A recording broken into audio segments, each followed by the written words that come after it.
Layag na naman ang Kim Pao ship dahil sa nakakakilig na moment ng love team ni na Kim Chu at Paula Avellino.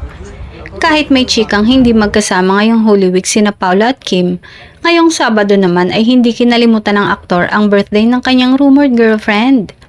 Isa nga si Paolo sa maagang bumati ng happy birthday kay Kim sa kanyang Instagram story. Pinost ni Paolo ang picture ni Kim at simpleng "Happy birthday Chinita Princess" ang caption niya.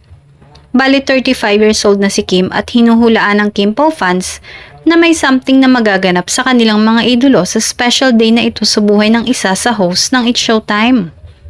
Ngayon pa lang ay abang-abang na ang mga fans sa SOCMED accounts ni na Kim at Paolo para sa ayudang ipopost ng dalawa. Sa inang source ay may sorpresa ang aktor para kay Kim Chu. Marahil ay magkita umano ang dalawa dahil may regalong binili ang aktor para kay Kimi.